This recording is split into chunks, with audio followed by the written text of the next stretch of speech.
رضي الله عنه قال: قال رسول الله صلى الله عليه وسلم: إذا صلى أحدكم فليصل إلى سترة وليدن منها، ولا يدع أحدا يمر بينه وبينها، فإن جاء أحد يمر فليقاتله فإنه شيطان.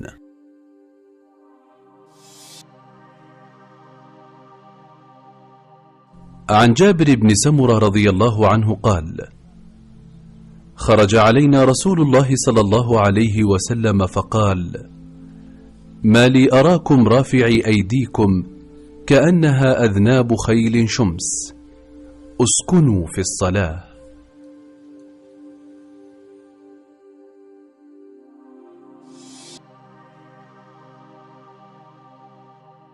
عن عبد الله بن المغفر رضي الله عنه أن النبي صلى الله عليه وسلم قال: من وجدني راكعا أو قائما أو ساجدا فليكن معي على حالتي التي أنا عليها.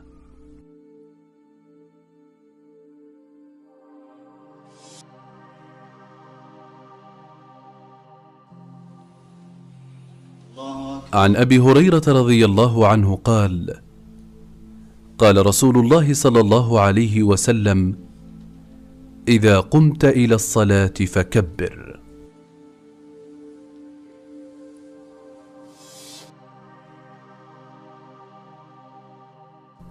عن أبي سعيد الخدري رضي الله عنه قال: قال رسول الله صلى الله عليه وسلم: ألا إن كلكم مناج ربه، فلا يؤذين بعضكم بعضا، ولا يرفع بعضكم على بعض في القراءة، أو قال في الصلاة.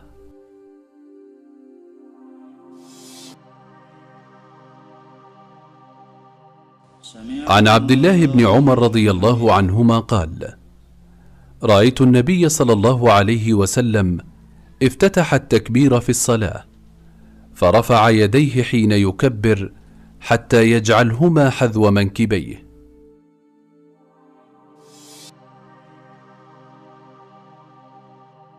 عن أبي هريرة رضي الله عنه قال: قال رسول الله صلى الله عليه وسلم: ثم اركع حتى تطمئن راكعا، ثم ارفع حتى تعتدل قائما.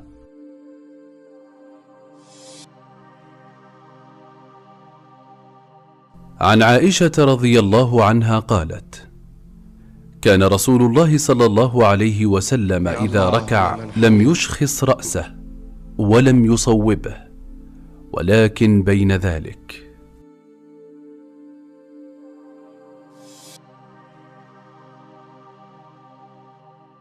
عن عبد الله بن عباس رضي الله عنهما قال: قال رسول الله صلى الله عليه وسلم: أمرت أن أسجد على 7 أعظم، ولا أكف ثوبا ولا شعرا.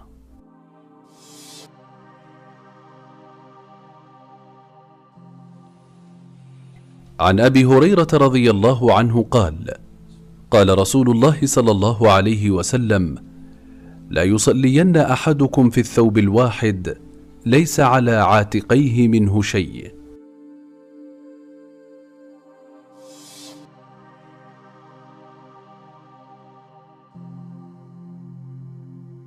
عن أنس بن مالك رضي الله عنه قال: كان قرام لعائشة سترت به جانب بيتها، فقال لها النبي صلى الله عليه وسلم: أميطي عني، فإنه لا تزال تصاويره تعرض لي في صلاتي.